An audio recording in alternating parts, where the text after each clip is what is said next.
as much as they're high on him, they're not very pleased with a lot of his play. Larionov on the face-off. It was Larionov, Krutov, and Makarov, that KLM line of the Soviet Union, to open it up, and it's deflected up into the crowd off the stick of Glenn Wesley. Kasper centering the opening line here for the Boston Bruins as we look at Makarov. Sergei Makarov, one of the all-time greats, another master of sport. Well, he's a player that, you know, he's played in 3 Olympic Games, played against the team that I played on in 1980, also played in 1984, and also played in 1988.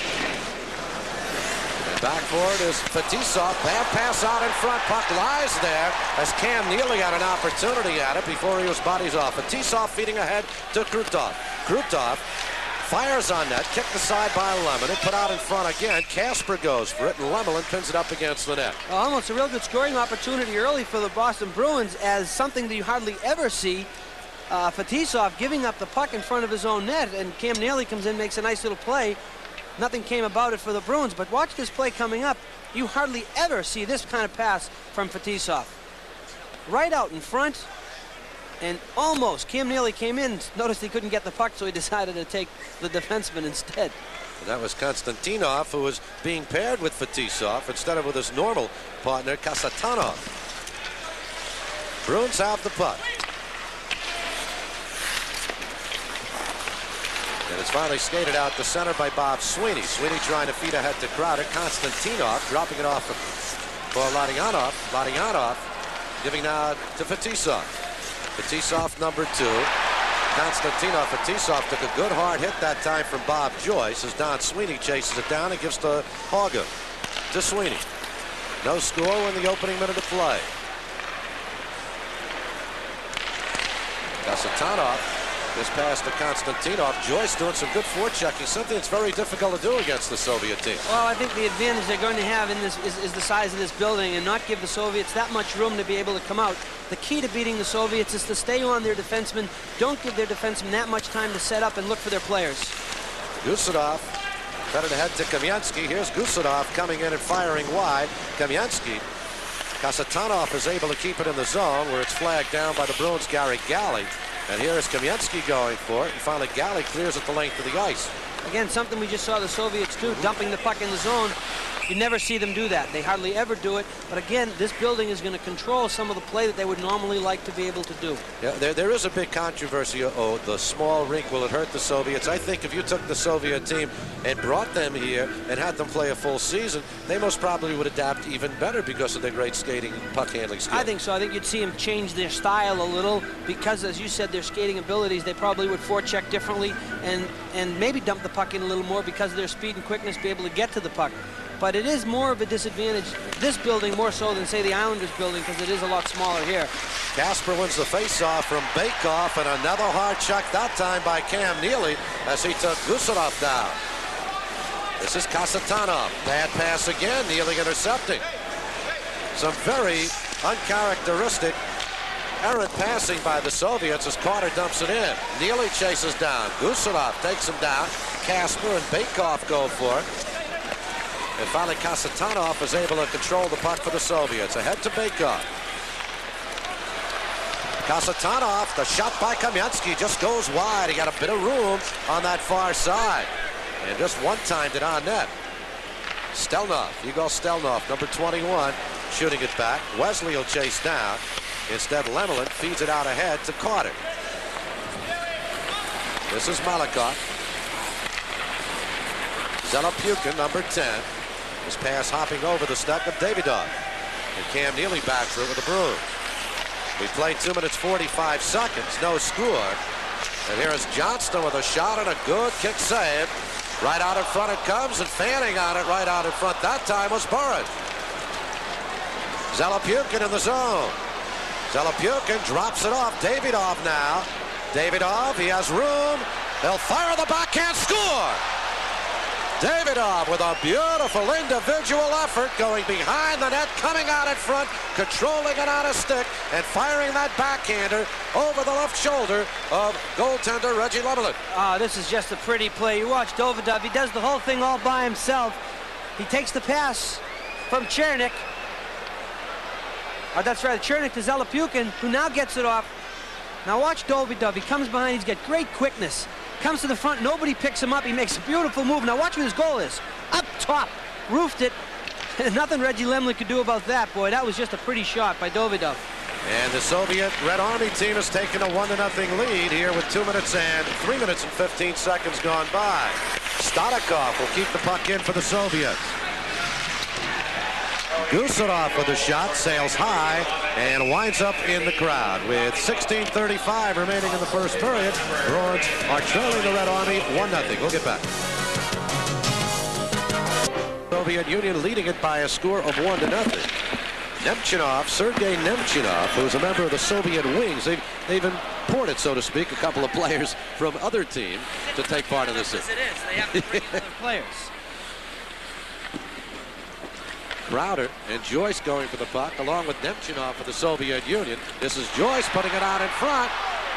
And a good defensive play right out in front that time by the Soviet Union's Gostichin. And a good opportunity right there for the Boston Bruins. Oh, nice plays by Bobby Joyce, able to feed the puck across the net. And let's take a look at it. Now Joyce, who played in the Canadian Olympic team, big strong kid, he comes out and makes a nice slide feed across.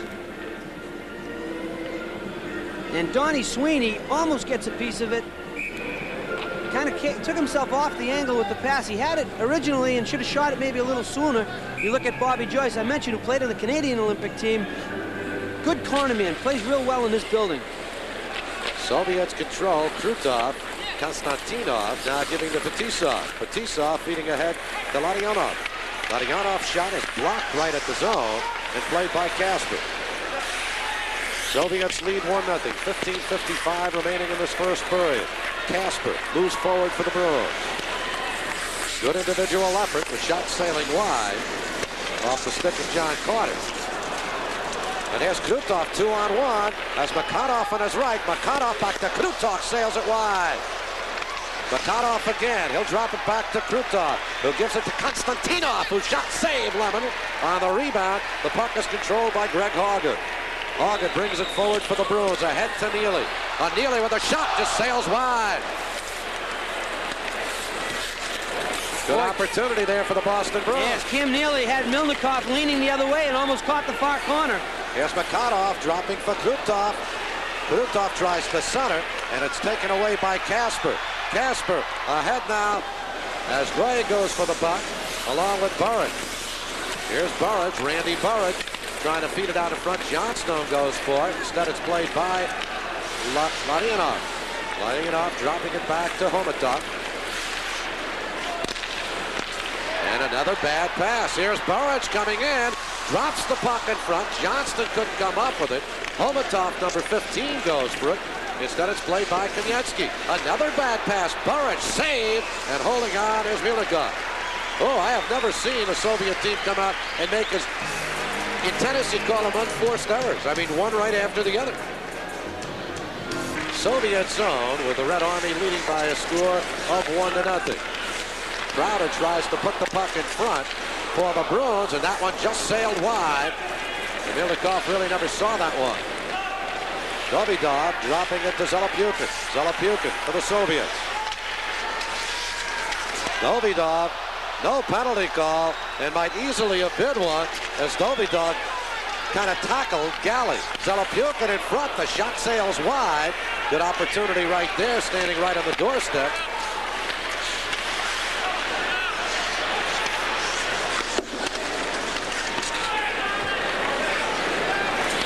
Now for the Soviets. This is where the Soviets have had some problems, getting the puck out of their own zone.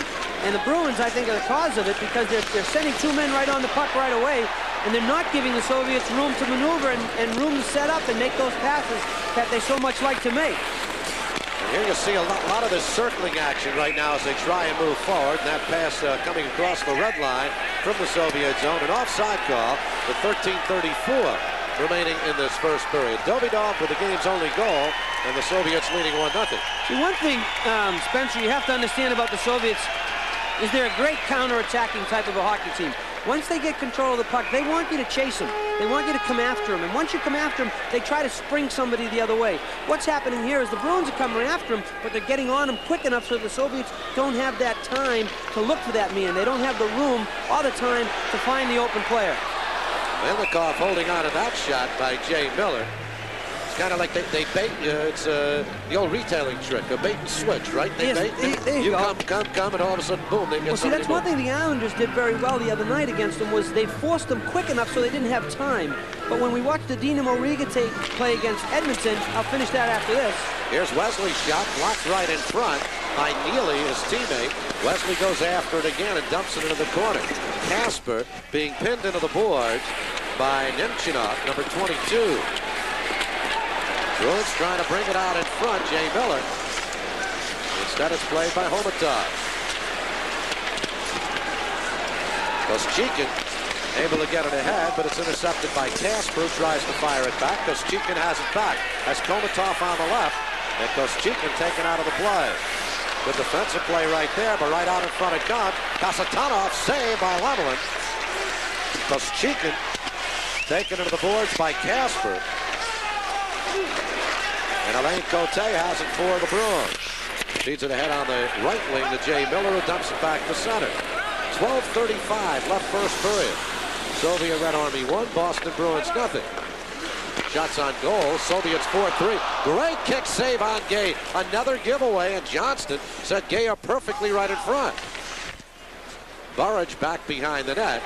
He is collared there by Larionov. Larionov, and now Fetisov has it. Vyacheslav Fetisov feeding ahead at the red line to Krutov. Johnston intercepts, trying to find Burridge on the left wing. Fetisov again, chased by Burridge. Feeds ahead, Hawgood blocks it down. They're really trying to get that home run play, Spencer. They're really looking for that man floating out around the blue line and the red line and trying to spreak him free. Here's Terry Crowder now for the Bruins, feeding it up ahead for Hawgood. Hawgood and Konstantinov, number 16, go for the puck. Konstantinov wins the puck, but loses control. Joyce fires high. On the rebound, Konstantinov goes for it again, but the Bruins are able to control. Bob Sweeney, number 42, right out in front. The shot by Galley. Save, and Melnikov holds on. I'll tell you, Melnikov had never seen that shot at all. He was down on his knees, and Galley just happened to shoot it where his pad was. Milnikov had no idea at all where that shot was. We'll take a break and get back. 11:26 remaining. Let's pause for a regional break. Let's take a look quickly at that great goal-scoring chance the Bruins have. Bobby Sweeney to Galley. Now watch him come out, and Milnikov, I'll tell you, just went down, and that puck just happened to hit his right pad. He had no idea where it was. He knew it was under him somewhere, but not sure where. That was probably, I think, the best scoring chance the Bruins have had so far. Look what I found. And Milnikov comes up with the puck. Sweeney will take this draw for the Bruins. He has Crowder on the right. On the left side, Bob Joyce. Against the Soviets, Baikov. Here's Quintal right out in front. Sweeney with a shot, save out in front. There's a question mark there, because if you look at Milnikov, he is back inside the net, and that puck may very well have crossed the line. It looked like he had it in front of him, but again, I said that Galley was the best scoring chance. Let me rephrase that. That was the best scoring chance. Bobby Sweeney giving a little nod to Quintal. Now you watch this play. I'll tell you, the face-off goes back, and you watch Quintal. Fakes the shot, he finds Sweeney, and a nice backhander. One thing Milnikov does as a goaltender, he constantly goes down. You have to get the puck up in the air on him. Homatov trying to get around Galley. Bruins have the puck. They trail 1-0. Steve Quintal feeding ahead, but it's intercepted by Gusarov. Alexei Gusarov in his 8th year, 5th year with the Red Army team. Here's Galley. Quintal back to Galley. Soviets lead 1-0. Joyce trying to crank it up. Kasatonov just takes it right off his stick. Some good hard checking by the Bruins. Kamensky went for it instead of shot into the zone by John Carter. Kasatonov and Carter fighting for the puck. Kamensky, number 13. Alain Cote. And this is Homatov. Again, when I was talking about Spencer, I tried to explain before, is what Edmonton did was they let them set up a little, but they had a high forechecker so that once they broke the first 2 original forecheckers, there was a 3rd man there always to break up the play. Another 2-on-1. Zelapukin coming in as Chernik at his right, and he scores. Zelapukin took it all by himself and comes on to score to make this a 2-0 hockey game. Well, again, the Soviets able to capitalize on the Bruins' mistakes. It looked to me like Reggie Lemlin thought he might have been passing the puck because it might have caught him by surprise. Now you watch the Soviets. See what they try to do? They try to spring the man high. That time they got the puck through. It's a 2-on-1. Now watch Reggie Lemlin. He seems like he was overplaying, wasn't sure what was going to happen, and was kind of caught flat-footed. Here's another look at it. And Lemlin doesn't know which way this guy's going to shoot or pass, and he's leaning to his right, and he got beat to the left side. Reggie's just looks like he's just not sure of where he is in the net. One of the bright young stars for the Soviets, Valentin Zalapyukin, only his second year with the Red Army team. Here's Chernak into the zone. And Cam Neely comes up with it. Davidov gets the assist on that goal. So Davidov with a goal and an assist.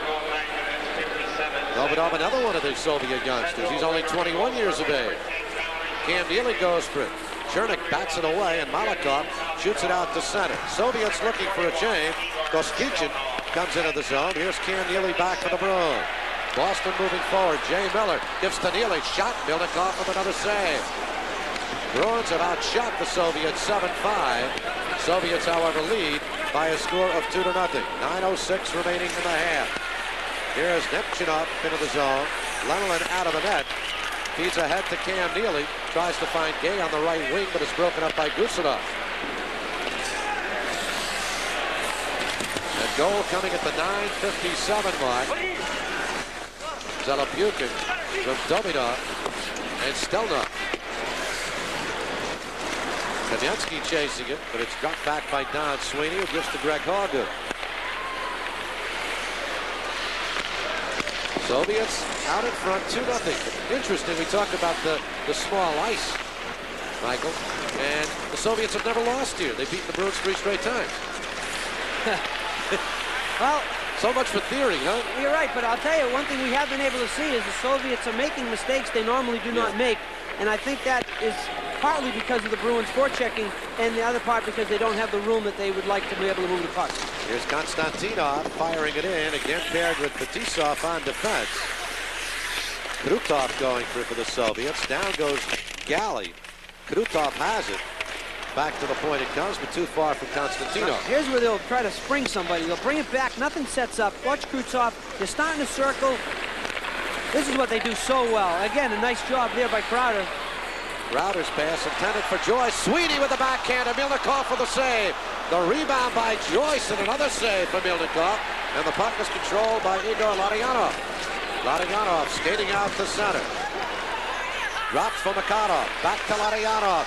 To the trailer for Fetisov coming into the Bruins. Sweeney feeding ahead to Joyce. Dropping it off for Quintal. Crowder shooting it into the zone. Gusarov chases down for the Soviets with 7:15 left in the first period. Red Army leads 2-0. Carter shoots it back to Neely. Cam Neely dropping back for Carter, looking for Quintal. Here's Quintal, the trailer. He fires wide. Wesley unable to keep it in. You know, another thing, Spencer, when you watch the Soviets play in the National Hockey League, there are very few whistles. The game seems to move a lot smoother, a lot quicker. Yeah. Here's Kasper putting it out in front. Neely's shot just sails a little bit wide. Gusarov was kind of on his back, and Neely was just kneeling down, kind of trying to tee it up. Looked almost like a croquet player there, lining up over it with a mallet. We'll take a break right here with the Soviets leading by a score of 2-0. Here at the Boston Garden, 6:37 remaining in this first period. Soviets leading it by a score of 2-0. And Malakov, off the draw, sends it back into the neutral zone. Gay for the Bruins. Here's Wesley, couldn't control it. Lemelin's pass knocked down by Zalapyukin. Alain Cote winding it around for Gay. Johnston goes for it. Johnston has it for Boston. Trying to feed out in front to Burridge. Johnston again. The puck hopping on its edge. Burridge now chases down for the Bruins. Johnston. Cote will come over to help out. Zalapyukin has it for the Soviets. Gay makes a nice move to avoid Davidov. Gay into the zone. We have yet to have a penalty call in this hockey game. I'll tell you, it looked like he caught a knee right on his own knee. I thought it might have been a tripping call. see Paul Gray limping off. Gay played on the '84 Olympic team, for the United States Olympic team, 1984. Watch Gray come into the shot here. Looks like he catches a leg right there. Yep. And I'll tell you, that's a leg trip, but you should never criticize the officials because he doesn't have the second angle that we have, right? But it was a trip. Terry can do it. Yeah, he did. He knew. Coach O'Reilly, he knows. It wasn't a trip, it was a hook. It was hook. It was something. It was something. Sweeney on the face-off for the Bruins against Sergei Nemchinov. Soviets lead 2-0. Here's Hawgood. Nemchinov intercepting. Dropping back for Kasatonov, one of the Soviet great defensemen. Alexei Kasatonov, his 11th year with the Red Army team, number 6. Here's Homatov. And Homatov will just skate it back. Again, if they don't have anything mounted, they'll bring the puck back and they'll look for something else. Koschekin, backhander, kick saved by Lumberland with 5:19 remaining in the first period. Captain Keith Crowder of the Bruins. This is Hawgood. Pass deflected, and almost another opportunity for the Soviets as Nemchinov is coming in. Sweeney chasing down for Boston. It's Don Sweeney and Bob Sweeney. Jay Miller tried to center it out in front. Nemchinov has it for the Soviets. Stolikov, number 3 for the Red Army. 4:45 left in the first period. Red Army team leads it by a score of 2-0. And goals by Davidov and Zolopukin. We haven't had a penalty in this game yet. Makarov dropping Fetisov. Fetisov puts it in front. Makarov just couldn't control it off his skate. Makarov again puts it in front. The right out of the stick of the Bruins, Wesley. Who feeds ahead, and an opportunity for Cam Neely. Here's Neely coming in. Fanned on it, now puts it in front. Galley shot saved by Milnikov, and we got a whistle. We've got a penalty coming up. Neely came flying in, and there will be a hooking call and a power play coming up for the Bruins when we return right after this.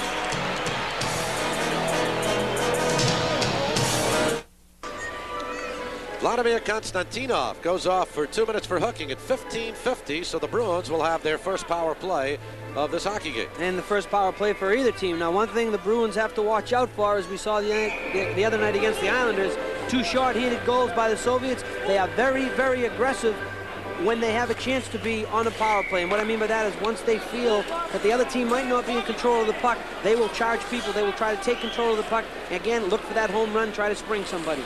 Sweeney, Joyce, and Crowder up front with Cote and Wesley. And Makarov has the puck now for the Soviets.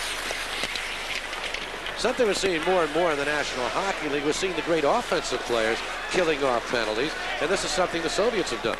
Well, the Soviets feel that, you know, just because you're killing a penalty doesn't mean you just have to give up 2 minutes of the game. Here's Joyce for the Bruins, and then Cote. Try to get it back to Joyce. And we're going to have a penalty coming up.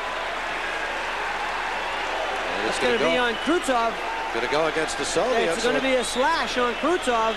And the Bruins now with an excellent opportunity is Viktor Tikhonov. Well, he's not saying anything, but I think that look tells you exactly. He's a little confused about, wait a minute, what's that for? But Krutov, I call him more of a North American type of a player. Tikhonov cannot believe it's a penalty. The gentleman next to him, Boris Mikhailov, the captain of the Soviet team that we played against in 1980, and probably the greatest player ever to play hockey in the Soviet Union.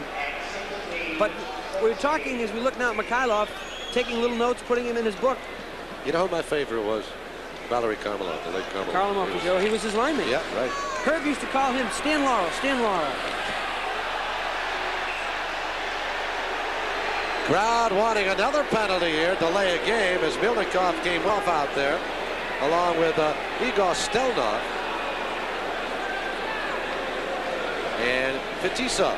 Fans looking for a penalty on Milnikov, but maybe they gave him a little international break there and not delay of a game. Bruins control it. Here's Wesley. Quintal. Casper. Quintal. Wesley. Bad pass intended for Casper. He's able to control it, though. Quintal fires, deflected wide by Stelnov. It'll come back to the point, but too far. and Quintal will have to chase down. We have 1:05 remaining on the penalty to Konstantinov, and add 30 seconds, 25 seconds to the other penalty on Krutov. But the Bruins unable to get anything going here. Well, what you have to do against the Soviets in this power play situation is you have to really take the time and set up. Don't give them any opportunity to use their quickness to pick up any loose pucks. Carter goes for it. Instead, Kasatonov has it. Kasatonov clears. Kasatonov, Gusarov, and Baikov out there now for the Soviet. Well, they skate so well, Spencer, that you have to really be deliberate. You have to set up your players and not give them any time or any room. Wesley looking for Quintal. Carter has it. Quintal, Carter, hopped over a stick. Gusarov will try and clear, and Quintal can't keep it in. See, again, the Bruins, that seems to me they're trying to rush the play, and that's one thing you don't want to do. Gary Galley now for Boston. Don Sweeney puts it behind the net. Gusarov tries to clear. Bruins are able to keep it in. Konstantinov is now back on the ice, so one-man advantage for the Bruins. Bob Sweeney, the Boston College graduate. Konstantinov coming in along with Gusarov for the Soviets, and Baikov's able to clear with only 10 seconds remaining on the penalty to Krutov. The Bruins legitimately did not get a shot on goal. They have not had a shot yet, and they will not get a shot in this power play.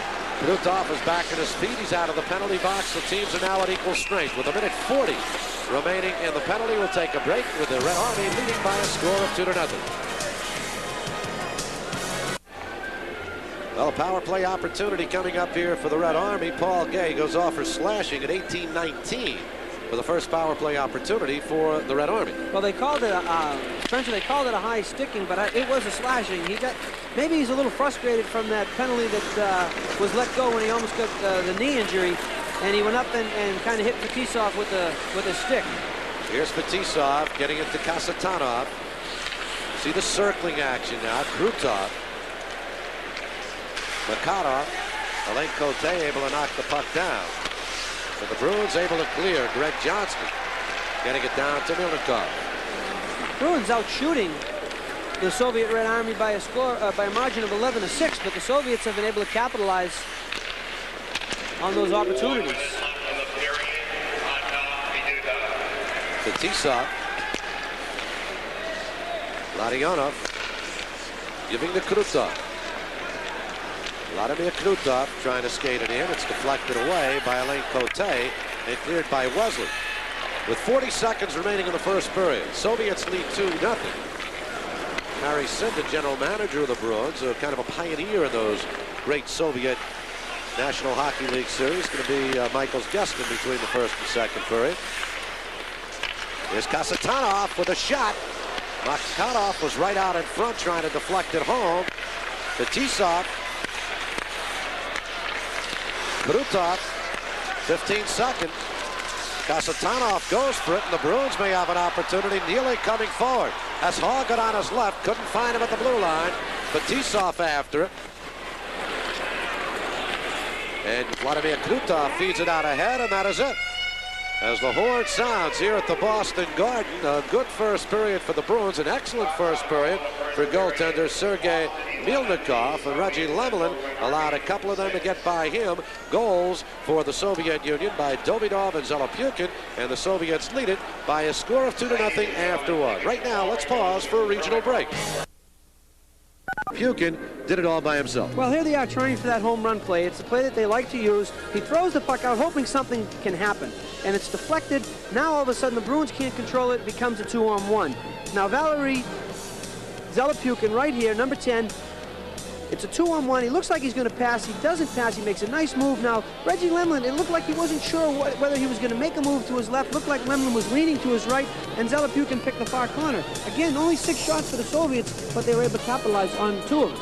And Mike, you made reference earlier to the way the Soviets will like to draw you back so then they can move forward real quickly. And here's a good example as they drop the puck back into the neutral zone and try and draw the Bruins up. Yeah, exactly. There's nothing happening. There's nobody they can really move the puck to. There's no break. So here they are. They're going to throw the puck back. They're going to wait. See how the Bruins are coming after them? Then they're trying for the home run. But look at 3 Bruins right in the neutral zone. Soviets are not able to do anything. That's the key. If you get too many men chasing them, then...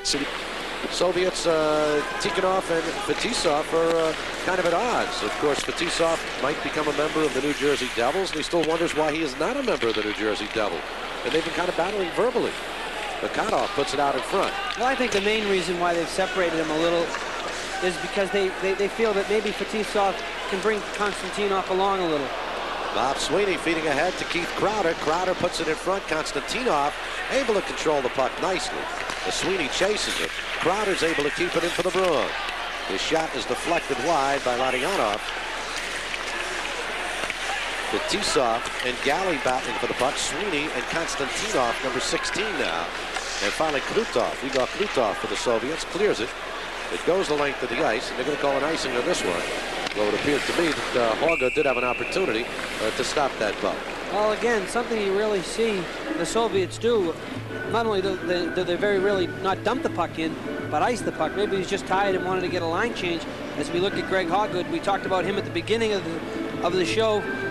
15 games, 5 goals, 5 assists. Having fun out there. See, that's what you like to see. The game is fun. It always should be fun. And I think with a game like this, where the opportunity for these two teams to play against each other, it's competitive, and yes, you obviously do want to win. That's the objective. But I think also to have some fun while you're playing against them. And that's a nice little reaction, I think, from Hoggood. It's a great experience and an opportunity for these National Hockey League players to take on the Soviet greats. We get another icing call. And I think likewise for many of the Soviets, although perhaps they verbally do not express it in quite the same manner. Well, they know some English. I've heard them they've called me some things. Oh, I'm sure. In English? Years ago. In English? This gentleman did, not that gentleman there. Yakushev? Boris Mikhailov. Oh, Mikhailov, excuse me. Yeah. As we look at Milnikov, you know, at the beginning I said they weren't pleased. In English, he said those things to you? In English, right? Yeah. Oh, yeah. Those, you can't repeat any of those on the air, can you? Oh, no. Oh, no. Okay. Here's Neely firing wide. Kasper goes for the rebound. Right out in front, another opportunity for Neely, and Milnikov came up with a big save. Right through the crease it comes this time. And here's Davidov taking it to the boards by Hoggood. Stelnov goes for it. Kasper for the Bruins. Chernak, number 26, along with Carter, number 31 for the Bruins. And we'll have a face-off coming up. Great opportunity right out in front for the Bruins to have this deficit. Well, you know what's interesting? Milnikov coming up big again. Especially if, you know, you're watching the Bruins over the last few, maybe the last month. And one thing that they have had trouble doing, even when they were healthy, is scoring goals. And, you know, here's a good play by Neely, but kind of fanned on. It looked like he got it off the heel of the stick. Couldn't get good wood on it. And another one in front, Neely. Now here Cam Neely is a 40-goal scorer and has been struggling this season, as have most of the Bruins. He's got 11 goals so far in the season, but he works hard. You can't take anything away from Neely and the Bruins for their work ethic. They're just snake-bitten a little. They're having trouble putting the puck in the net. An old expression, once things start going badly, you can't think and shoot, can you, Mike? Once you start thinking, on this level in particular, you're in a lot of trouble. An opportunity right there in front for Paul Gay. And we'll get a face-off coming up deep in the Soviet zone. And Gusarov taking a little bit of flack from Jay Miller of the Bruins. We'll take a break with the Soviets leading 2-0. With the Bruins trailing by a score of 2-0. Johnston will take the face-off for Boston against Bakov. And the Soviets control. Kamensky tries to make a nice move and took a good, clean hip check that time from Gary Galley. And Milnikov will hold on as Galley was skating in. Jay Miller, that is, was skating in. Miller's trying to stir some things up. I think so. I'll tell you, that's one thing that Jay does very well. And it's a lift for the Bruins. They see him involved. They see him getting excited. And it picks up the team a little, as well as the crowd. But I just like to see the puck was frozen, and Jay comes in and sprays a little snow on Milnikov just to let him know that he was there and he was around. Miller last year with 312 penalty minutes. He already has 142 this season, so he's on pace to equal or perhaps surpass it. Well, today in this game, you need people like Jay Miller on your team. He's a great way to just get things going when the team's struggling. Wesley's shot sails wide as Don Sweeney won the faceoff. Bruins are beginning to take some bodies now. Stonikov with the puck for Soviet. Here's Glenn Wesley. Soviets leading 2-0. Alain Cote teamed with Wesley, and Wesley fires it in. Stelnov trying to get it to Kostichin. Kostichin shoots it down ice. Cote after. No whistle on the play, no icing. Cote battling along the boards with Nemchinov, and a faceoff comes up deep in the Bruin zone with 16:26 remaining second period. 2-0, Red Army.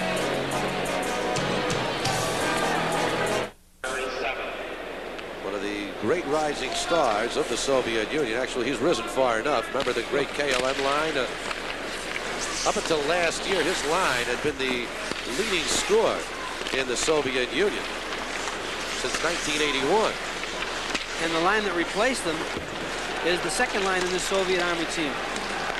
That is the line. Kamensky, Homatov, and Baikov. And this year it's changed around again. Ladyanov's line has become number one. Nice feed by Makarov to Ladyanov. Back to Makarov. Oh! There you see the amazing teamwork as Ladyanov found Makarov in front, and Lemelin came up with a big save. Konstantinov crashed into the boards by Neely. Makarov, his pass deflected, and Ladyanov gets after it. Gives to Krutov, who fires it in.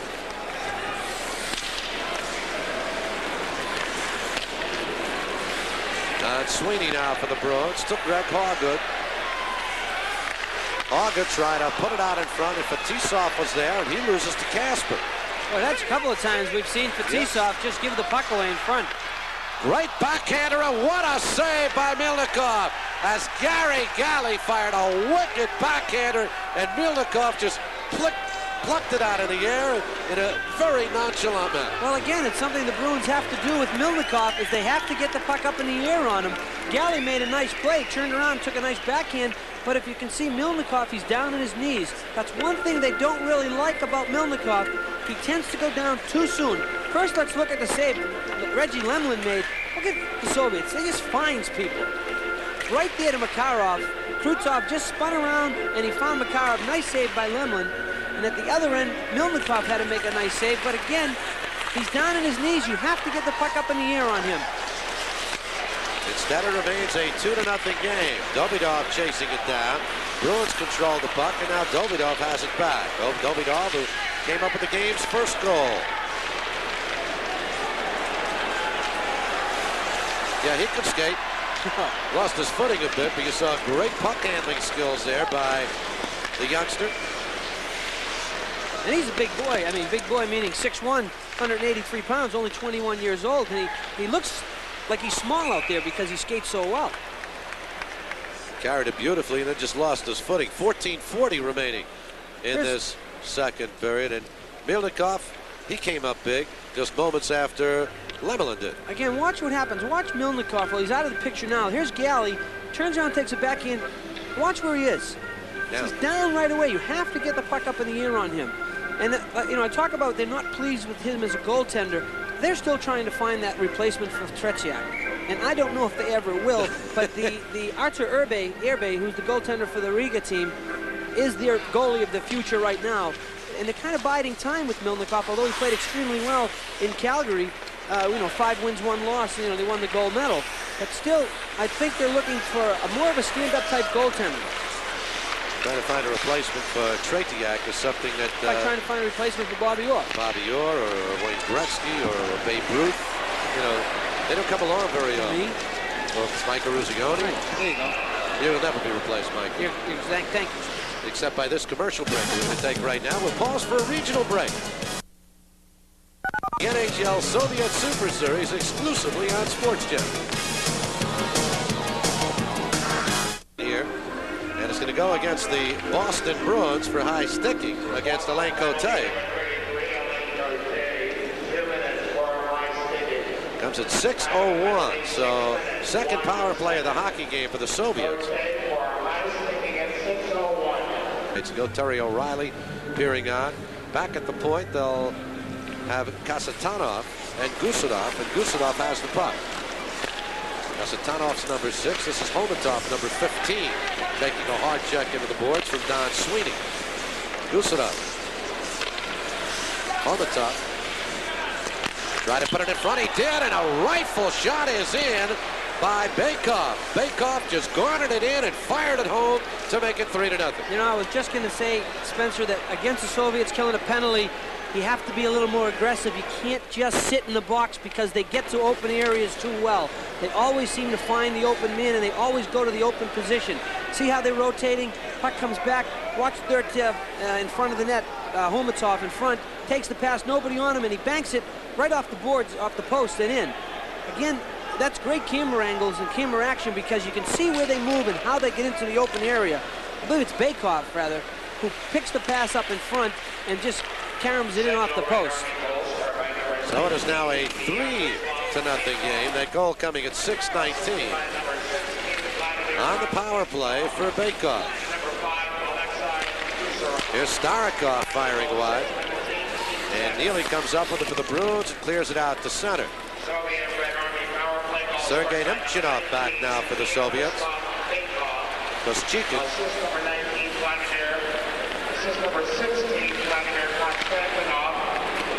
Nemchinov. Zelopukhin. And Zelopukhin is taken down on the play by Steve Kasper. Well, again, that's a typical Soviet play where he looked like he was going to take the shot. It wasn't a bad angle shot, but he decided not to and try to get a better angle. But in the National Hockey League or any place, you'll see that shot being taken. Miller fires it wide. Neely goes after it.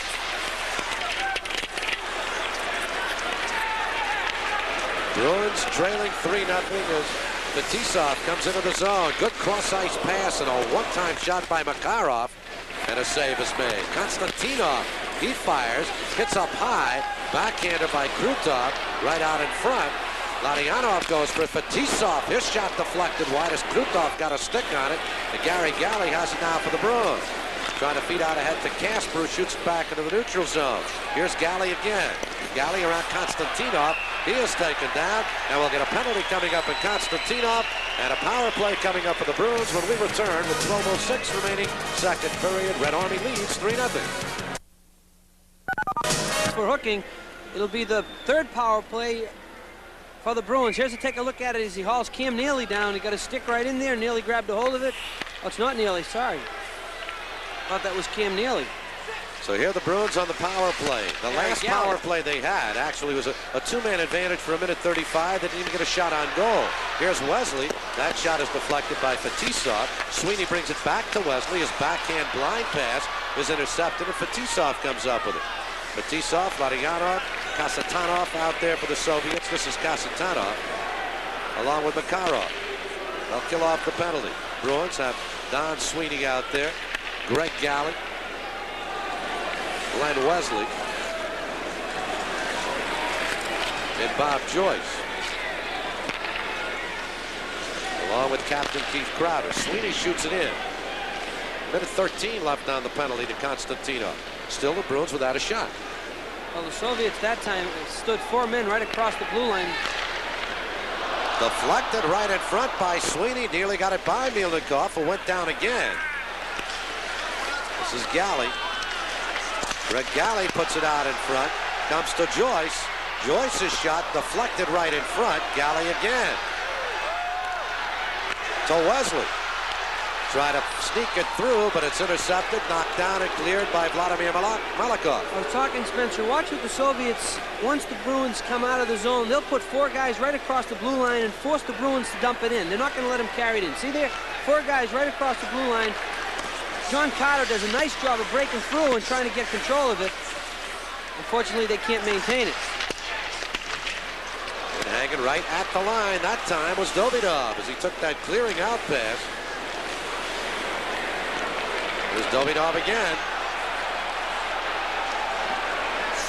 Casper has it, only 5 seconds left in the power play. For the second time, the Bruins unable to get a shot. Here's Carter, Neely putting it in front, but it's intercepted by Nemchinov and cleared. So the team's back at full strength, and again, the Bruin power play unable to do anything. Well, again, you know, it's something, I think, because the Soviets did such a nice job. But again, it's something the Bruins have had trouble throughout the last month or two is their power play. They've been struggling. And a lot of that is due to injuries. You have people out, you get people hurt, you have to supply new players. And the power play, to me, it's like an offensive line. They have to work together as a unit, and if some people are hurt, it hurts them. Here's Kamensky, took the pass from Komatov and fired it wide. Gusarov hops over the boards and flips it into the corner. Komatov is taken down, but Gusarov has the puck. On the left wing, his pass to Baikov, and the rebound score, Kamensky. The puck was just bouncing all over the place. The Bruins couldn't get it out. The Soviets couldn't get control of it, and they finally just banged it in.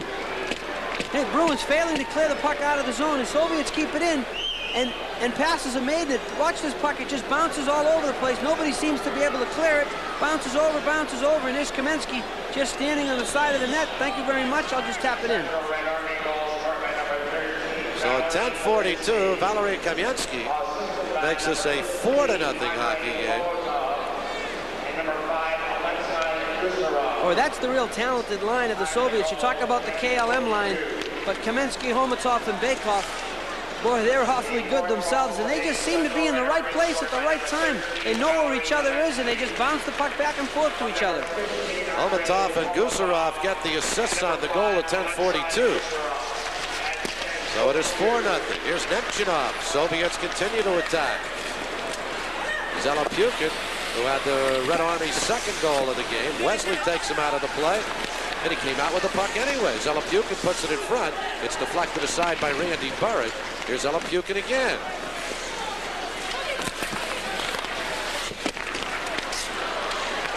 And a save made that time off the shot by Nemchinov. Nemchinov again.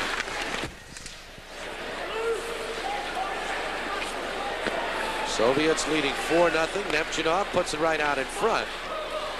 Larionov on a broken line right now. There what we were talking about before is Krutov just brings it back and starts brings it all it over back, again. set up, see if we have something, we'll send it. Larionov chasing. Here's Stanikov. The Makarov shot saved by Lemonel. Hold on. 8:01 remaining. Second period. Red Army leading by a score of 4-0. In his second full season with Boston, a graduate of Boston College. And he's from Concord, Massachusetts. Historical Concord. Historical Concord. That's right.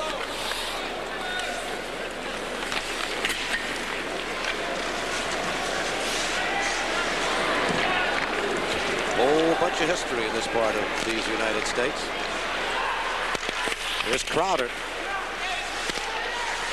Well, heck, Michael Ruzioni lives in these parts of the United States. I mean, that's important. Hoggood keeps it in. To Michael Ruzioni and his family it is. And to all of us. Here's Larionov. It just seems, Spence, that the Soviet team just seems to be a step quicker and able to get to loose pucks and just to be one player ahead of the Bruins. And a lot of that, I think, is the fact that this is a depleted Boston Bruins team. This is not the same team that the Bruins started the season with. A lot of injuries.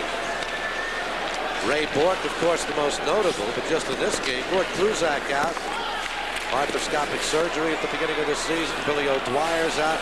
Craig Janney, the fine rookie from New England, is out. Mike Talbot, Andy Brickley, Alan Patterson, Lyndon Byers, Dave Gentiano. Super Series doubleheader taking place tonight, and a penalty on Keith Crowder and a power play coming up for the Soviets. Now Keith Crowder's going to get his elbow up just a little too high. Watch it right here. Now that could have been a right lead or an elbow. I'm not sure. On number 16, I believe that's Konstantinov. So again, what you don't want to do against the Soviets, especially when you're trailing by a score of 4-0, is take any penalties. Well, last power play the Soviets had, Baikov scored 18 seconds after the power play got underway when Alain Cote went off. Soviets lead 4-0. 6:40 remaining in the second period.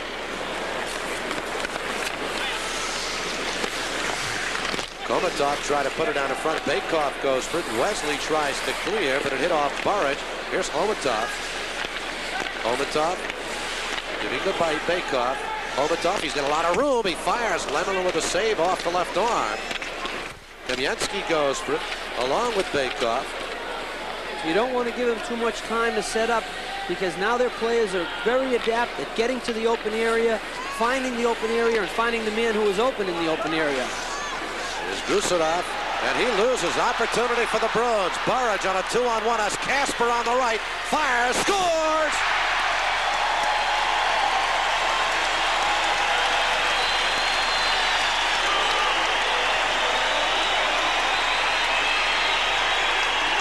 First, you see this, finally the Bruins get a little aggressive, and number 12, Randy Burridge, picks off the loose puck, and he goes in. Now watch Milnikov. See, he goes down right away. Burridge is able to sneak it between his pads, and it trickles in. But again, a little more aggressive. They pick up the loose puck, force the Soviets to make a bad play. Watch Burridge with a shot. He goes down, it trickles right between his legs.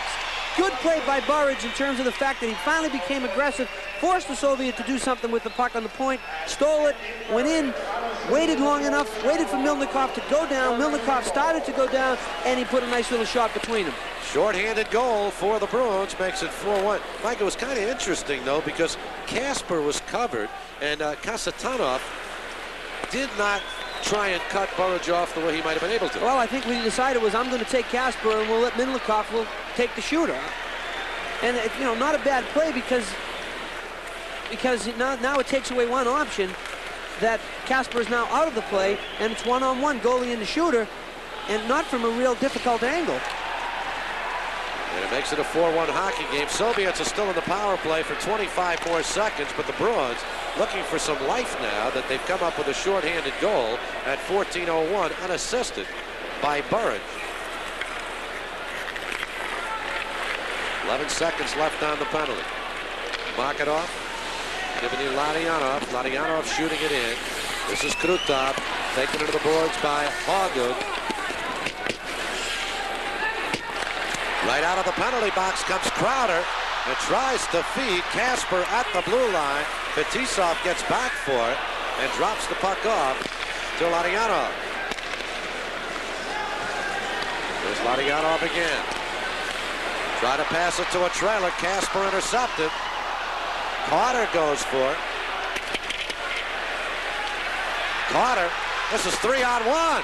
Carter put it in front. Oh, what a play by Fetisov. On a 3-on-1, he just got a stick in front of it and saved what appeared to be almost a certain goal for the Boston Bruins. I'll tell you, John Carter made a great play. We'll look at that when we come back. Here's a look at the replay. Nobody seemed to be able to get control of the puck. John Carter comes out with it 3-on-1. He does everything he should do. He gets the goaltender out. Look at Fetisov on his back, on his stomach with his stick extended, intercepted the pass. But Carter did everything he had to do. He had the goaltender coming towards him. He had the Bruin at the side of the net. Tip he had to Fetisov.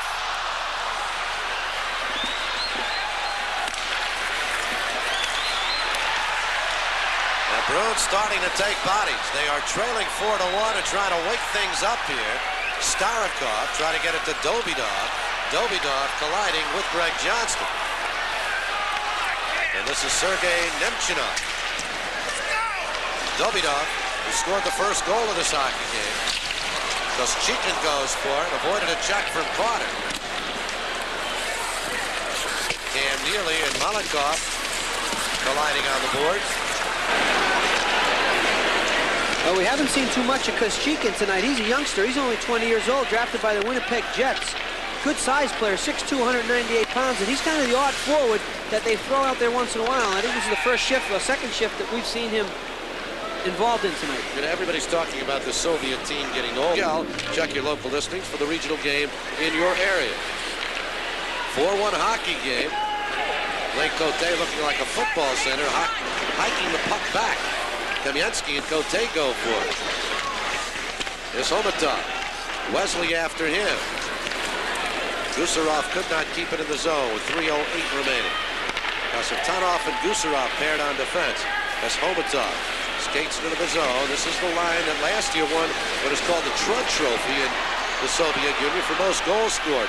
Boyce losing on a poke check by Kasatonov. I'll tell you, the Soviets are trying to make a few too many plays just inside their own blue line, and a couple of times the Bruins have been able to take it away and develop some type of a play or chance from it.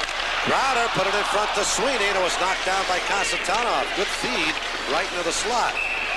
And we're going to whistle in a stoppage of play as the puck is pinned in the corner with 2:37 left in the second period. The Red Army leading by a score of 4-1. Spencer, there's a few things you don't want to do in hockey. I don't care if you're playing in Europe or if you're playing in the United States. There's an area between each blue line, inside each blue line, maybe a 5-6 foot area where you do not have to want to make plays. That's where you can get burned. The Soviets trying to make some plays at the Bruins end of the zone, trying to make some fancy passes. You have all your players going one way. The Bruins have been able a few times to intercept those plays and come back the other way. Same thing in your defensive zone. Those areas there, kind of gray areas, you don't want to have the puck there. You want to move it away from those areas as soon as you can. There's been great anticipation by the Bruins. The Soviets are such a pattern team. And it's like the Bruins are ready for some of those swirling motions. They're expecting the pass. Exactly. They're getting the hang of it. The Bruins only have 5 players that are on the ice tonight that have ever played against the Soviets. And it's a distinct, different style of play. And you have to adapt to it, and you have to be able to play against it. The more you play against it, the more you understand what they're trying to do. Go back to 1980 and the Olympic Games against this gentleman's team. Well, we had 6 months to prepare for them. Okay, but you guys were prepared. You knew fully all those stuff. We had watched them play. We had known the style of what they were trying to do. We adapted our game to the European style of play. The Bruins, this team here, they don't have time to adapt. They're playing against the St. Louis Blues Monday night. That's the important game to them. This is experience. There's valuable lessons that they can learn out here. Davidov taking a real hard shot from Don Sweeney with 2:09 remaining. Here's Malakov back for the Soviets, feeding ahead to Evgeny Davidov. And another hard check that time by Greg Johnston. Well, the fans like that. They like to see the Bruins get into this game a little more. They are a physical hockey team, and they haven't been physical that much tonight, this afternoon. Scoreboard reads 4-1 in favor of the Central Red Army. One thing you're not going to be able to do against the Soviets, you don't intimidate the Soviets. Years ago, you thought you could be able to do that, but not anymore. Here's Krutov. Save, Lemelin, able to clear it aside. Right out of the stick of Paul Gay. Burridge loses control. Krutov tries to feed it ahead to Makarov. And Fetisov is back for it for the Soviet Union. Vyacheslav Fetisov. Oh, wicked check by Cam Neely as he took Konstantinov down. See, the Soviets, they have nothing going. They'll bring the puck back. Nothing's developing. They'll bring the puck back. Bruins just have to keep doing what they've been doing throughout the game. Don't chase too much. Don't have too many different gaps between where the puck is and where the next Soviet player is. Let them have it there. They're not going to do anything with the puck there. They can't score any goals. As the game moves along, you remember trailing by 3 goals. I mean, this is just typical vintage European hockey. They have a 3-goal lead. We're okay, but the Bruins don't want to commit too much because then they'll spring somebody the other way. Krutov with the puck now. They'll have to wait for Makarov to clear the zone. 25 seconds remaining. It's almost like a skating drill. Well, this is what they do so well. If you get behind, especially in a big ice surface, it's difficult to get the puck back sometimes. See, they got 3 guys caught, the Bruins. They have to be careful that the Soviets don't spring something. Looks like Dean Smith's 4 corners. Yeah. Galley with a shot right at the buzzer, and the save made out in front. Well, the second period ends in a flourish for the Boston Bruins as Milnikov comes up with that big save right in front on Cam Neely. Neely is upset. He felt the penalty should have been called, but none was. And you see Neely over there talking to referee Gregson. I believe Neely got a penalty, and I'm not sure what it's going to be for. We'll hear it right now. Nearly 2 minutes for roughing. Well, him and Krutov were going kind of toe-to-toe, and I agree with Cam. I think it could have been 2 calls. If you're going to call Neely, I think you should have called Krutov also. So the situation will be, when we start the third period, the Bruins will be a man shy for the first two. After 2 periods of play, though, it is the Soviets. Find the open area. And I talked about it during the period. This is a good angle. This is great camera angles. Look how they find not only the open man, but the open man also goes to the opening. You see Bakoff right at the bottom left of the screen. Watch this little pass right through to him. Nobody on him. And he banks. He makes a nice shot. He beats Lemlin. It banks off the post and in. But they're able to go to the open area. They're very smart and very adept at knowing where they are on the ice. And the man who has the puck is very good at finding. You know, the Bruins have trouble clearing the puck out of the zone here. Soviets are all over him. And then it's like a ping pong game. The puck finally comes in front of the net. Watch, the Bruins try to clear. They can't clear it. And now it just bounces all over the place. They try to feed somebody in front. Bounces up in the air again. The Bruins unable to clear it. There you see Kamensky just sitting at the corner, just waiting for the puck to come to him. It does. Lemlin has no chance, and he bangs it in. But again, the availability to be in the right place at the right time, kind of know where they were. And I'm not saying that the Bruins aren't able to do that, but it just seems... Lost to the same Red Army team. Watch Randy Burridge, number 12. Well, that's what we talked about, was the Bruins finally taking the aggressive on the power play. And Burridge does. He goes out in the point, forces a bad play, and he comes in. Watch Milnikov. He starts to go down, and Burridge does a nice job of sliding it across and putting it between his legs. But again, one thing the Bruins had to do that period, and one thing it seems that they did not do, but they did it later in the latter part, was like this. You have a shot at getting after him and forechecking and becoming aggressive with him and maybe getting the puck back. But sometimes, and that's what makes the Europeans so difficult to beat when they're playing them in Europe, is if they do get ahead of you, you're in trouble. Power play to start the period with Cam Neely off for roughing. And the shot by Fetisov. The save is made by Lemlin. And he may be hurt. You saw Fetisov just crank that up and one-time it perfectly under. Boy, he does it so well. And looks like Reggie got down there a little early. And the puck right up the top of the pads on his bare part of his body. There's that little space when the goaltender goes down at his knees where his pants just don't quite cover everything. And I think that's where it caught Reggie. But you talked about Fetisov. As we look at Andy Moog, who's the backup to a goaltender who, in my estimation, in the Olympic Games was outstanding against the Soviets. He made some sensational saves for Canada. Kasatonov keeps it in. Makarov goes for it, and Fetisov has it. Fetisov puts it back behind the net, and intercepted by Kasper. Kasper and Fetisov going for the puck, and the Soviets control. Fetisov giving the Kasatonov with 19:20 left in this third period. 1:20 left on the period to Cam Neely. Fetisov will just drop it back. I see the Bruins are standing 4 men across the blue line and telling the Soviets to dump it in, but the Soviets don't want to do that, so it's going to be difficult for them to get it in. Well, they're in now as Krutov came in, but it's shot right back by Wesley. See, by bringing them back, it's going to be difficult for the Bruins to put 4 men across. Now they've got 3 across. And here's Krutov into the zone. Kasatonov. Fetisov drops for Makarov. And a pass behind Kasatonov. Vyacheslav Fetisov giving to Larionov. Here's Makarov. Kasatonov, number 6. Fetisov tried to one-time it. He fanned on it, but out in front, an opportunity right there for Krutov. Oh. Now, you were talking about the puck bouncing well. Here's Fetisov half fanning on a shot and nearly sets up a goal as it comes immediately to Larionov. Well, Larionov was all alone in front and then made a little pass between his legs. Take a look at this. Want to be a little fancy. Here's the pass to Fetisov. He fans on it, but all alone. Watch his back behind his back to Krutov. Krutov had the whole top corner and just missed the side of the net. But Larionov was all alone in front and made just a pretty little pass between his legs to Krutov, and Krutov not able to put it on net. Good look at Sergei Makarov, a 30-year-older, 11th year with the Red Army. And Hogan able to clear the puck. Only 20 seconds left on the penalty to Cam Neely. Igor Stelnov has the puck now for the Soviets, who lead it by a score of 4-1. Evgeny Dobidov, Chernik, Zelopyukin. Dobidov, who had the first goal, Zelopyukin the second.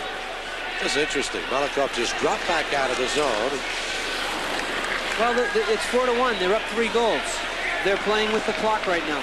The only opportunities they're going to try to create is if Boston tries to force the issue. That's going to mean that's going to give the Soviets some opportunities to score. kind of interesting. In the National Hockey League, if you go into a shell like this at this stage, you'd be open to a great deal of criticism. The Soviets apparently believe their defensive tactics can hold to form for 17.5 minutes. That's how much time we have left. Here's Carter trying to move around Kasatonov. And we'll get an offside call on the Bruins. We'll take a break with 17:24 remaining, 4-1 Soviets.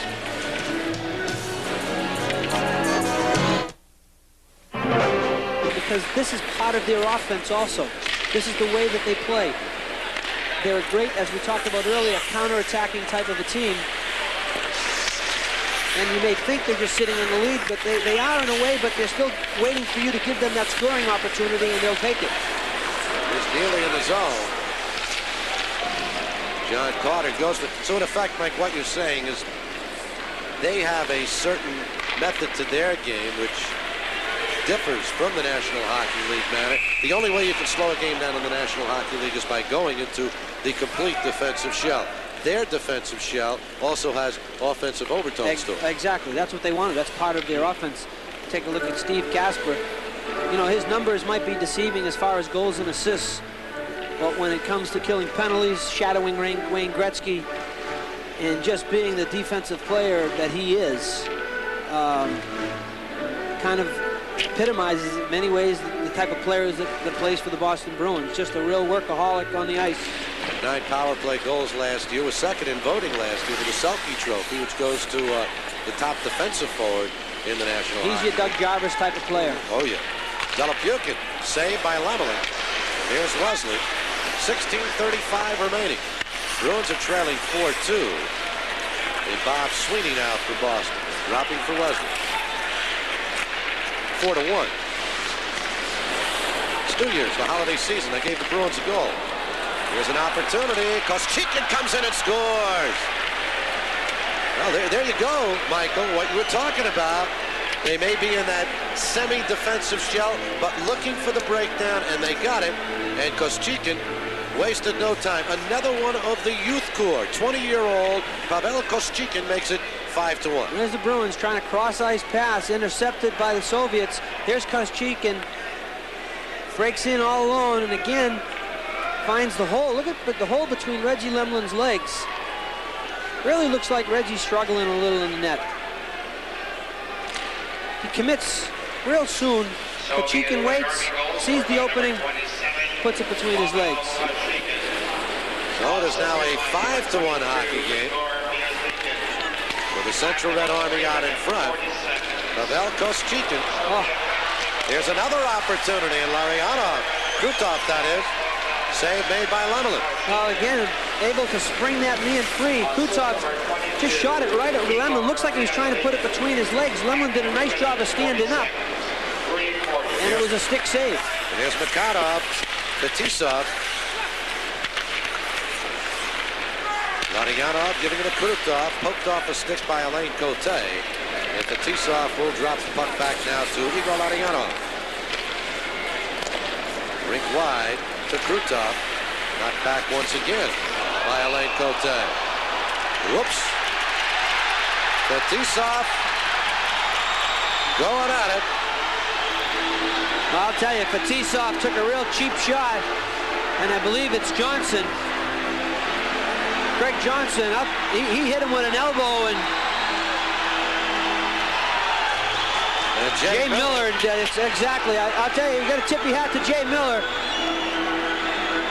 He went right after Fetisov. Try to get a look, hopefully, on a replay.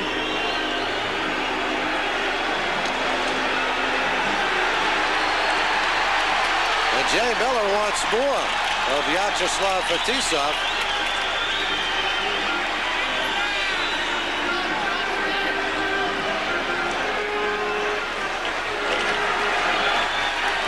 And they're going to send Miller off also.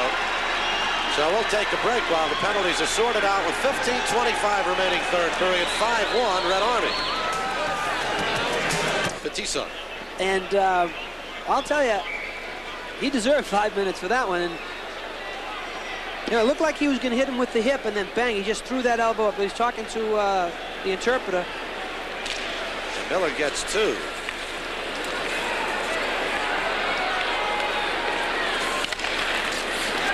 the teams skate 4 aside for the next 2 minutes.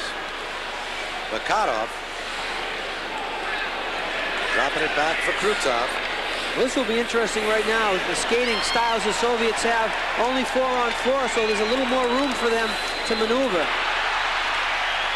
This is Makarov with the puck. Just skater right back out. They'll wait for an opening and they'll look for an opening. What the Bruins have to maintain is there aren't that many gaps. And if there are any gaps, they try to close them up as quickly as they can. Now it'll go the length of the ice. And we'll get an icing call right here. In the meantime, the Soviet team held on to that puck for 50 seconds.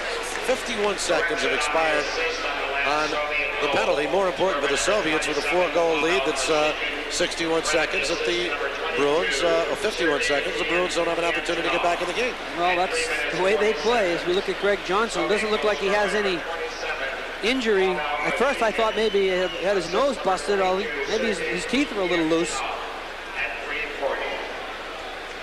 He was just jarred by that check by Vyacheslav Fetisov, who you see in the penalty box, a 9-time All-Star in the Soviet Union, 13th season. He's played 12 years with the Central Red Army team. He's a I believe it's a captain or a sergeant in the Red Army. I think he's a major. Major in the Red Army. That's bigger than captain. Oh, well, that's right. It's bigger than sergeant too. Except the sergeants run the army, they tell me. At least in this country, that's what they tell me they do. Malakov. The cooks run the army. It's right. Stelnov. Oh! Stelnov was taken into the boards. His helmet was taken off, and that fierce check by Greg Hauger. Here's Chernik. Davidov. Chernik. Stelnov. His helmet's down the other end of the ice. Chernik. Malakov.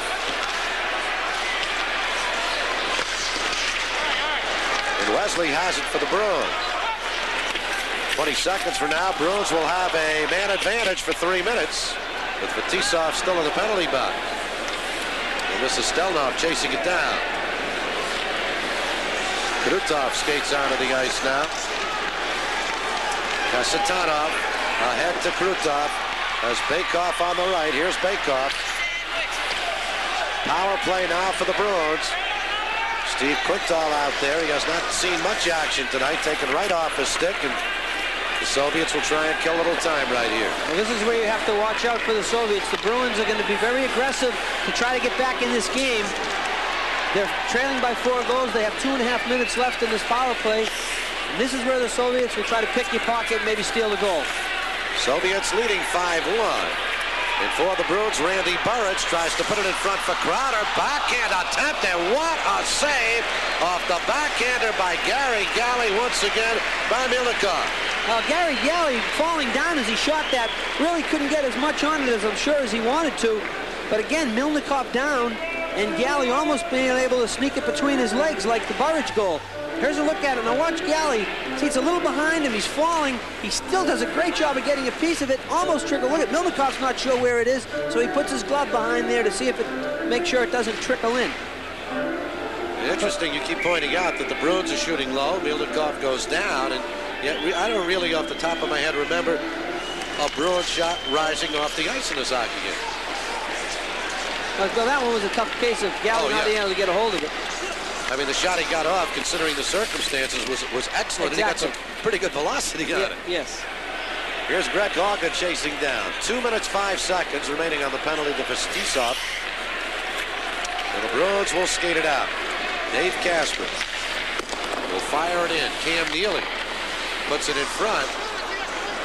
Stonikov. Hauger keeps in, fires, save Milnikov, and clear by Konstantinov. Minute 45 left in the penalty. Pavel Koschekin's goal at 3:40, the only score of this period. 3-1 in favor of the Soviets. Kasper trying to sneak through. Makarov blocks him up. Here's Neely. Wesley. Hauger, that bouncing puck one times and it goes right through the crease. Kasper had an opportunity. Kasper again. Score! Neely puts it home, and it's 5-2. Oh, what a real pretty play. Nice give and go. There's the first chance. It was deflected wide. Here's Neely with the puck. Casper's going to sneak off to the left. There's Casper at the bottom. He gives Neely to Casper, and he just kind of deflected it. Boy, what a pretty play by Neely. You look at the blade of Neely's stick. Here comes the pass. Casper to Neely. Now watch Neely. He just kind of turns the stick, turns the blade just a little, and maneuvers the puck into the far corner. Pretty goal. So it is now 5-2, and the power play still exists for the Bruins, with Fetisov off of that 5-minute major. And a great goal right there for the Boston Bruins. Cam Neely putting it home. That was Neely from Joyce and Casper. Power play goal at 8:20 of the period. 11:33 remaining in the third period. 5-2 now. Soviets lead. Well, the Bruins need another goal on this power play.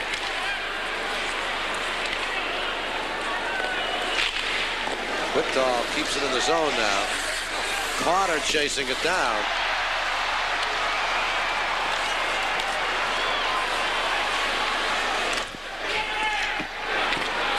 Ladianov for the Soviets. Here's Quintal. He'll fire. Save out in front. Grado is right on the doorstep.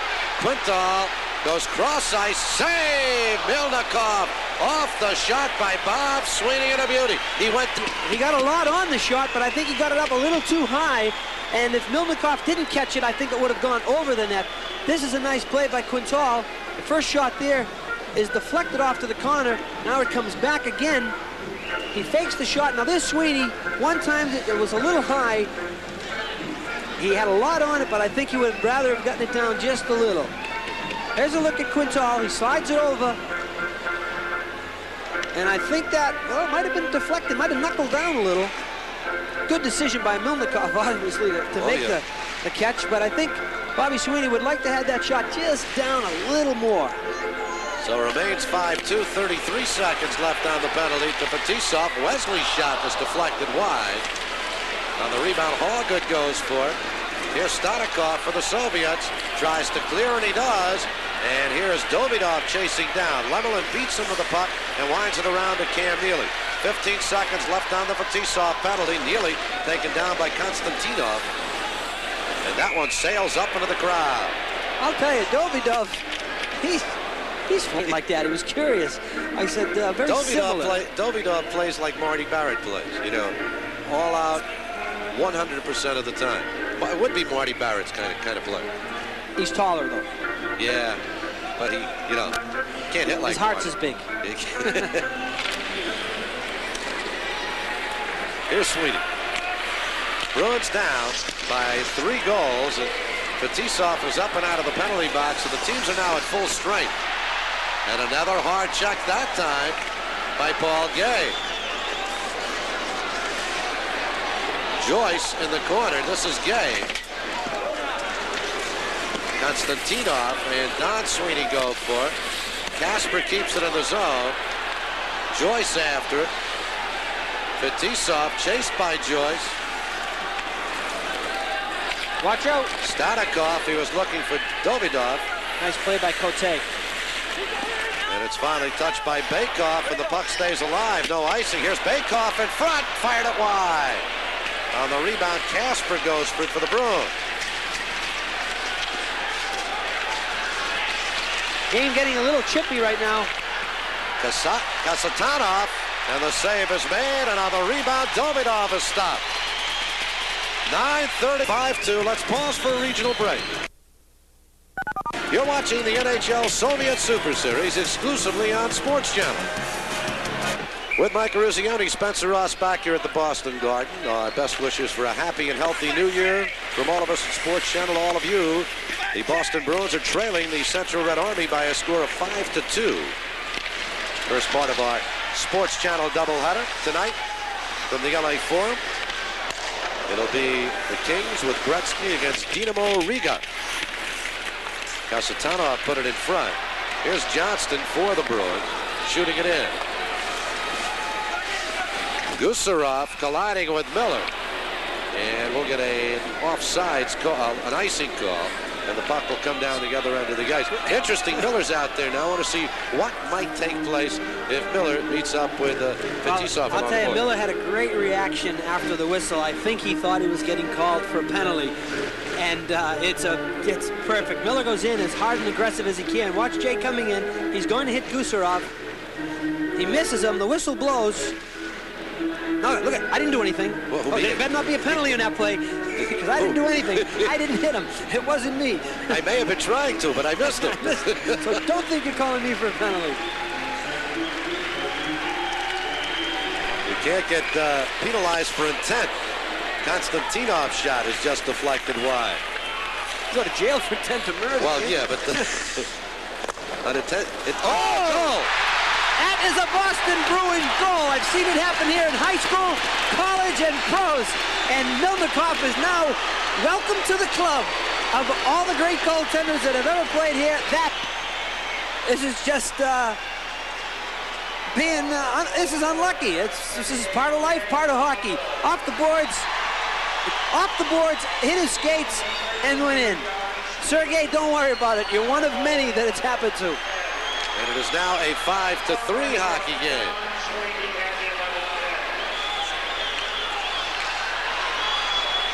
Larionov comes into the zone. Don Sweeney tries to clear it out. Konstantinov, 5-3 now the score. As Hoggood gets the goal and Don Sweeney gets the assist to make it a 5-3 hockey game.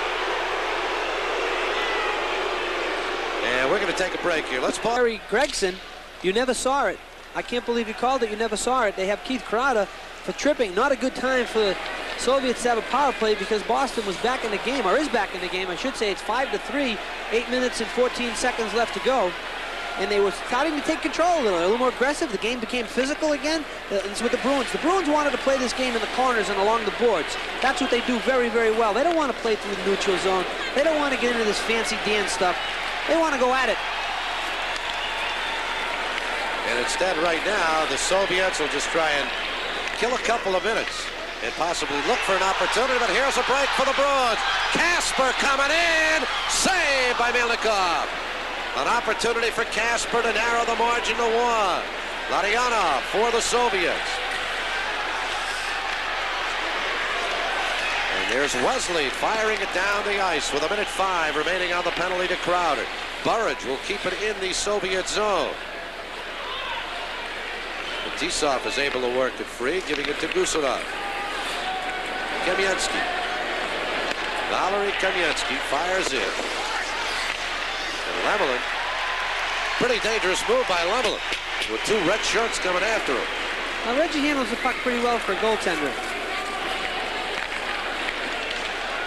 Here's Kamensky once again. Greg Hoggood right with him. Gusarov, Homatov, Bakov. Nice move by Bakov to Homatov. Bakov, that's the spot where he scored the goal in the second period. Deflected away, and that'll be a hand pass against Bakov in a stoppage of play. Again, the Bruins much more successful as we look at Bob Sweeney, who hand passed the puck, slapped the puck into the corner, causing the whistle. But when they're more aggressive, especially killing the penalties, the game tends to go back into their area again. Here's a play by Steve Kasper. Does a nice job poke checking the puck away, or poke checked away by Sweeney rather. Here comes Kasper, and he just couldn't get it up quick enough. He goes to his backhand. He's trying to get it up top, and it was almost like he was pulling his body away from where the puck was. He was extended too far and couldn't get the whole blade of the stick on the puck and get it up top as quick as he wanted to. It was kind of a fan shot again. So it has now become a 5-3 hockey game. You see Kasper talking with Reggie Lemelin. Talking earlier about Kasper. Last year, offensively, he had his best year, 26 goals, 44 assists. Well, he comes to play every night. You have to respect his work ethic. Here we go. There's a collision between Gusarov. There's Kasper. Oh, he should have taken it himself as he fed it to Burridge. I think he was afraid that Burridge might have gone offside. Burridge tried to slow down. Here's Burridge's shot, blocked by Konstantinov. And Burridge gets it over to Kasper. Back to Crowder, who's out of the penalty box. Keith Crowder after it, along with Bakov for the Soviets. Crowder And Baykoff fighting for the puck. Kasper comes out with it out in front to Burrett. Shot is deflected. Quintal after it now for the Bruins. Crowder comes up with it. But it'll come down the ice with 5:58 remaining. And Greg Galley will chase it down. Soviets changing the fly. That's what the Bruins want to do. They want to keep the puck wide. They want to keep the puck up against the boards because that's what they do well. Steve Quintal trying to put it in front. Knocked down. Here's Kasper. Bruins putting on a good offensive pressure situation here on the Soviets. For the first time, you almost get the feeling that the Soviets are hanging on a little bit. They do have that 2-goal lead, and we'll take a break with 5:24 remaining in this third period. Mr. Tikhonov's hockey team is leading by a score of 5-3. Off the faceoff, the Bruins control it. Don Sweeney. Bob Sweeney at it. Up into the air it goes. Joyce after it, along with another number 27, Koschekin. And here come the Soviets. Jalopyukin shooting it in.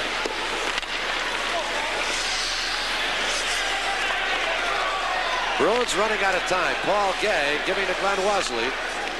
Wesley's pass off Bob Sweeney's skate. And shot back by Konstantinov. Alain Cote to Glenn Wesley. Wesley ahead to Gay at the blue line. Deflected down, and Konstantinov has it with 4:43 remaining.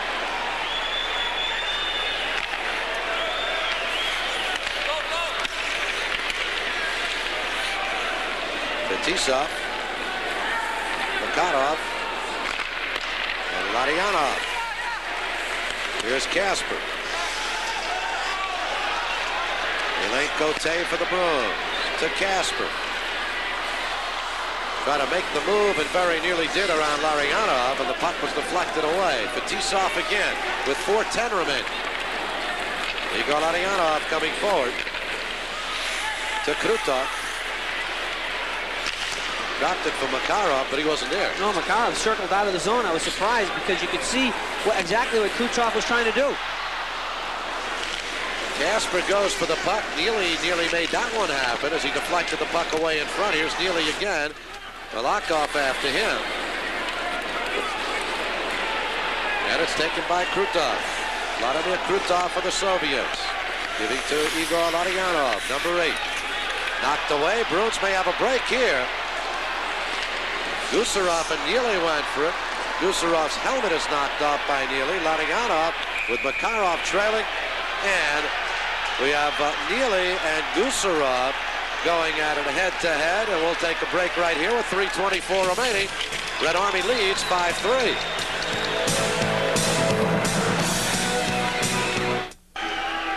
Three minutes and 24 seconds remaining. Viktor Tikhonov's team is leading Terry O'Reilly's team by a score of 5-3. The Red Army 5, the Boston Bruins 3. Red Army led it 5-1 earlier in this period. Here's Galley's shot deflected way back, about the 25th or 30th row. It's beautiful Boston Garden. When I say beautiful, aesthetically, it's beautiful like something that's been lived in for a real long time. No, it's not modern. Look at those banners hanging from the rooftop, and it may go the way of all old buildings very soon, they say. Well, you know, you talk about times changing and which is best for the fan. Modern building, elevators, the whole 9 yards, or the history of the place. Yeah, you got to walk up the stairs. A little of both. Yeah, you got to walk up the stairs here. And we're playing a hockey game here in late May. Is difficult. Yeah, I mean, there's no air conditioning in this building. Or a basketball game. No, yeah, exactly. 3 minutes, 5 seconds remaining. But they're going to build a new one right next door. Here's Jalopyukin, the shot blocked in front. And the Bruins skate out. Johnston with the puck. Dropped for Quintal. And a shot back by Starikov. Greg Galley with it now for Boston. As he is chased by Dobidov, and he shoots it in. 2:45 remaining.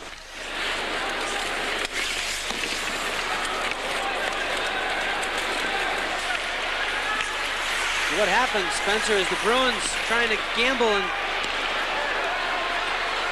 Well, here's Galley with a shot and Melnikov with a save. The Bruins trying to gamble to get some goals. It's going to create some scoring opportunities for the Soviets, so they really have to work double hard.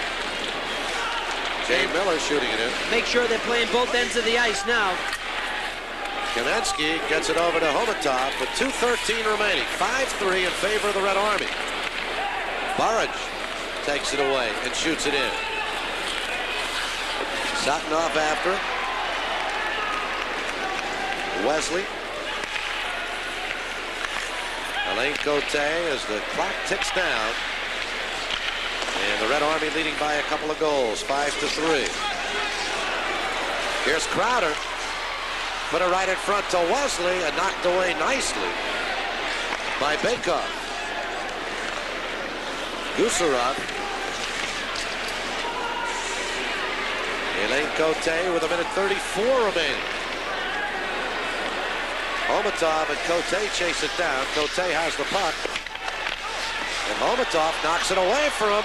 Opportunity. Bakov goes for it. Lemelin falls on it. Almost gave one away right there. Reggie Lemelin trying to find a handle on it. Well, Cote is the one who gave up the puck for one of the Soviet personnel. Is there such a name, a word in the Soviet dictionary? Dynamo. It's actually, I would think it's the American name. The English word they're using, dynamo. So why do we call him dynamo? They said it's dynamo. I don't know. Well, that's the way they pronounce it. But it is a dynamo. Oh, okay. I just do what I'm told. Oh, yeah, that's Soviets tell me it's dynamo, it's dynamo. Fetisov chased by Carter, and Carter takes the puck away from him. Here's Kasper. To Neely, and Kasper just shot it wide. Kasper and Neely at another good setup, but this time they were unable to put it home. The Bruins would try to pull Lemelin, but they've left him in. 49 seconds remaining. Cam Neely fires. Melnikov with a save, and he clears it away. And Makarov has the puck. Well, it would have been a good opportunity right there. Krutov shoots it out to center. Larionov just shoots it down ice with 34 seconds remaining. And the Bruins trailing 5-3. We get an icing call. Let's see what happens now. Well, I saw Lemelin try to come out and try to get the attention to Coach Terry O'Reilly and assistant coach John Cuniff, but maybe they must have made the decision. Yeah, Terry's not even looking over that one. Yeah, you know, it's not, the game doesn't count in the standings, although I'm sure you want to win, but, you know, play it out and let's get ready for the game Monday night. And the Soviet team, the Red Army team, will continue its series at the Meadowlands Arena against the New Jersey Devils. And that game will be Monday afternoon at 1 o'clock. Well, timeout call. Victor Tikkanen talking with his crew. And goaltender Sergei Melnikov, smile on his face. He's played well today. He has played well, and like I said, the only problem they have with him is that maybe he's trying to replace Tretiak. He's a different style goaltender, and I think to be successful, especially against North American teams, and you know, come Olympic time and World Championships, I think you have to have that stand-up type goaltender. And remember, replacing Tretiak, you're talking about Lemelin is going to be pulled, and replacing Tretiak, we're talking about replacing maybe the greatest goaltender the game has ever seen. I mean, arguably. I mean, some people will talk about Bernie Parent and several others, Len Halls, and people like that, but you can make a good case for Tretiak. Well, he's the best the Soviets have ever had. Yes, absolutely. So 6 skaters now out for the Bruins, the empty net. Down the other end, the draw is won. Wesley, the shot by Neely, and it's cleared down ice. Let's see if it's going to ricochet home. No, it's going to go wide. Hoggett after it. He expected an icing call. He didn't get it. Right on that. Hoggett saves a goal right there as Chernik put it right in front. It's shot into the zone now by Kasper and Melnikov. Well, he learned a lesson that last time as the one that bounced. You know, I was saying it, and I've been to high school state tournament games here where I've seen it happen.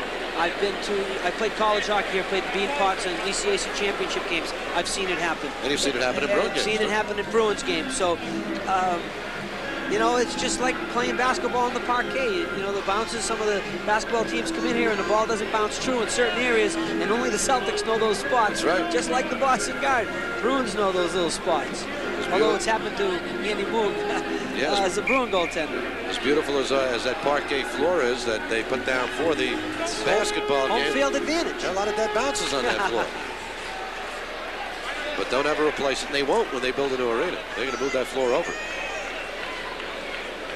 We have 9 seconds remaining. Final opportunity for the Bruins. Again, Casper wins a draw. Wesley shot, save, rebound, nearly score!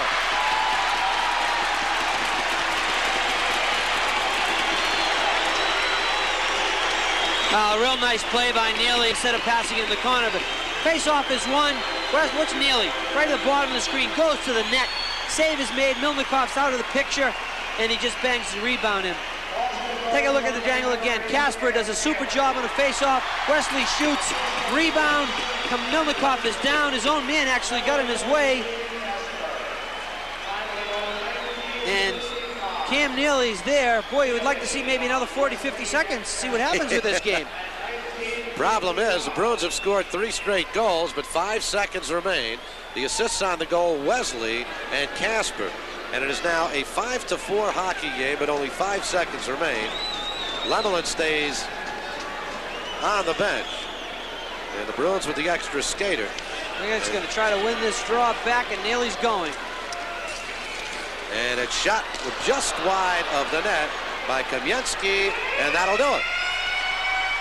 Bakehoff won the draw, and Kamensky went for the goal. So the Central Red Army team of the Soviet Union has come away with its second straight one-goal victory over a National Hockey League team. They beat the Islanders 3-2, and in this one, they come away with a 5-4 victory over the Boston Bruins. And the traditional handshake will take place at center ice, and Terry O'Reilly and Victor Tikhonov also exchange handshakes as the Central Red Army team in their bright, spanking new uniforms. That's the best uniforms they've ever had. I think I understand was part of the deal of coming over here. The NHL had to pay for their new uniform, which they did. Final score here, the Central Red Army.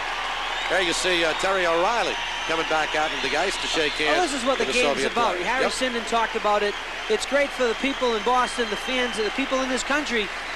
Glasnost does exist, and it can be on the ice or just in exchange of nuclear weapons, whatever. It's just great to see this type of game happen. It's great for the Bruins. They've got a big game Monday night, but they learn a lot. Now he's explaining to him that he didn't try to hit him.